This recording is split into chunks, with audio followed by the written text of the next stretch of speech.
this is herbalist Natalie, and I'm here today to talk to you about something that we get a lot of questions about, and this is if you should take essential oils internally.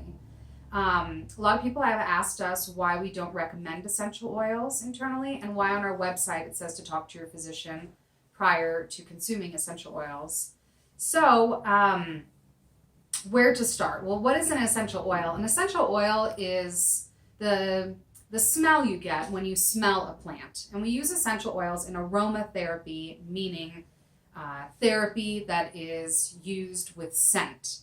So the original practice was actually meant to use aromatherapy as smell and not for internal use. So I think the best place for us to start today would be to talk about how much plant matter is in a drop of essential oil.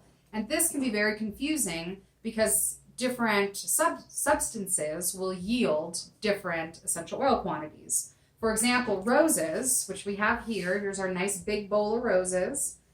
Keep in mind that these are dry, so they are going to not be as fluffy as fresh roses would be, which is what you distill with. But this is how much rose petals it would take to make 1 drop of essential oil. So it takes something like 10 tons, literally tons, to make a kilo of essential oil. So if you could imagine what it would be like to consume this many rose petals, I don't think anybody would do that. It just wouldn't make sense. So another one that has a really high yield is lemon balm, and it's also called Melissa when we talk about essential oils. So here's lemon balm, and again, same thing. This is a plant that has been dried, so it's not fresh, so it won't have such a bulky look to it, but you can imagine that this is about 6 ounces of lemon balm to make 1 drop of essential oil. So it's extremely concentrated. And then the last one I brought out is one that's not so voluminous. We have oregano. So it takes about 1/5 of an ounce to make 1 drop of oregano essential oil. So that's all this. And again, I would not eat this in one sitting, and I would doubt that you would also. This is more than I think we would put on a pizza or anything else like that. So that, I think, is just common sense to me as to why I would not take an essential oil internally. Now, the thing that usually we hear is, but essential oils are put in food. And yes, they are. For example, peppermint candies, licorice, things like that. But they're in such a diluted amount that I can't even show you through measurement. It's something like 0.05% or below or higher, depending on which substance it is. So I think that that's also something important to realize, that using something in food is much different than using something as medicine, which is why we recommend that you speak to a naturopath or a qualified physician if you're going to take essential oils internally. Essential oils are really a collection of different chemicals, and different chemicals can be toxic. Even if they're food grade and produced in the most cleanest environment, in a pharmaceutical setting, anything like that, a substance can still be toxic. So we can't really call things food grade or not food grade. What we do have is a designation called FCC, which stands for Food Chemical Codex. That means that the FDA has deemed whatever substance it is as safe for food and flavor use. So certain things fall into that category, and you will see that on our website, or if you subscribe to our aroma box, we write that on there as well.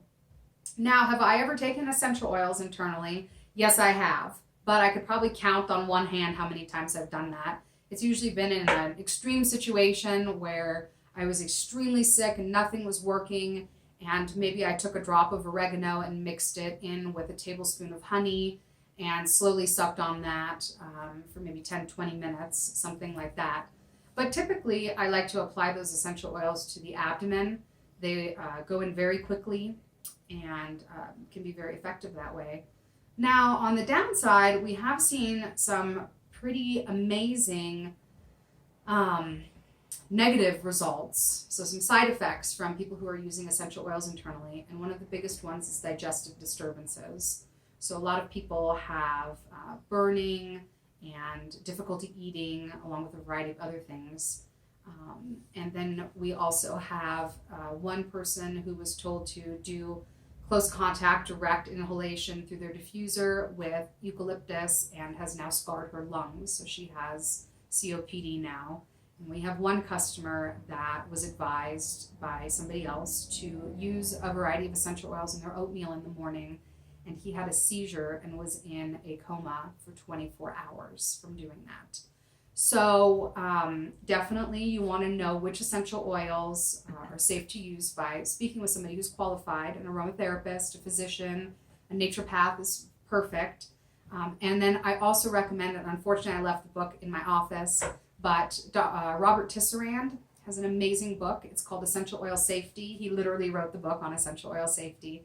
And in that book, he will tell you what is toxic, and how much you can take, how many milligrams are safe to use, because some essential oils are very safe. For example, lavender, the toxic rate is at 11 milliliters. That's almost a third, that's more than a third of an ounce. So, something like that, if God forbid you drank it on accident, it wouldn't be the end of the world. Whereas if you did the same thing with, say, maybe sage, you might end up in the hospital. So essential oils are wonderful to use topically and through inhalation. That is the best method. That's how aromatherapy was designed to be used, and that's how we recommend to use it. So I think in conclusion, I would say if you are going to take essential oils internally, to be very careful and to always read first about any potential safety issues, as well as any contraindications for medication. A lot of essential oils can cause slowed clotting, and it inhibits clotting time, and can interfere with certain things that are processed in the liver. So definitely invest in Robert Tisserand's book. It's wonderful. He has anything you can imagine in there, and it's a great book. So I definitely suggest that. And if you're interested in more safety information, we do put all of our safety information on all of our Aroma Box essential oils. And so that comes in handy a lot. And yeah, so if you have any questions, we're always here for you. And thanks for watching our video. Bye.